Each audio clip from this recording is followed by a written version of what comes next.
नमस्कार, मी शिल्पास किचनमध्ये तुमचं मनापासून स्वागत आहे. तुम्ही बघू शकता तुम्हाला व्हिडिओमध्ये दिसत आहे हे आहे खरबूजे आणि मी याची बनवत आहे आईस्क्रीम. इथे मी अर्धा कट करून घेतलेला आहे. याला आता छान असे बिया काढून याला मिक्सरमध्ये फिरून घेणार आहे. तुम्ही बघू शकता याला छान असं ज्यूस मी बनवलं आहे. आता आपण करू सुरुवात आईस्क्रीम करायला. तुम्ही बघू शकता इथे मी घेतलेलं आहे कॉर्नफ्लॉवर. हे अर्धा लिटर दूध आहे आणि थोडं वाटीमध्ये कॉर्नफ्लॉवर मिक्स करून याच्यामध्ये टाकलेलं आहे. आता हे असं रूम टेम्परेचरवर ठेवून घट्ट झालेलं आहे. याला आपण छान हँड मशीनने फिरून घेणार आहोत.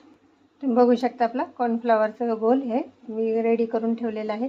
आता मी इथे घेतलेले ही व्हिप क्रीम आहे, हेवी क्रीम आहे आणि ही टेस्टला गोड असते. काही क्रीम गोड नसतात पण ही गोड आहे, त्यामुळे मी याच्यात कुठलाही मिल्क मेड किंवा साखर टाकत नाही आहे. ती ही ऑलरेडी मिठी असते ही व्हिप क्रीम. प्रत्येक तुम्ही टेस्ट करून बघा. जर तुमची व्हिप क्रीम जर टेस्टला गोड नसली तर तुम्ही त्याच्यामध्ये साखर किंवा मिल्क मेड टाकू शकता. तर ही माझी गोड आहे, त्यामुळे मी याच्यात कुठलाही मिल्क मेड किंवा साखर टाकत नाही. त्याला आपण छान आता हँड मशीनने फिरून घेणार आहोत. तुम्ही बघू शकता आपली व्हिप क्रीम फेटून झालेली आहे.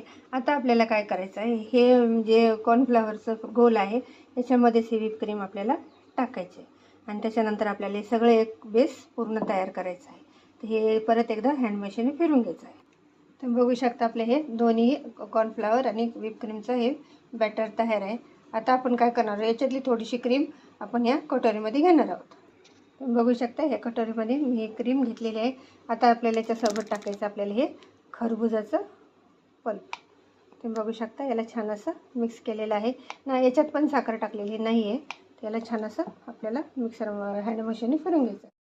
बघू शकता आपण ही छान प्लेटिंग केलेली आहे. वरून टाकायचं आहे थोडेसे हे लाल चेरी.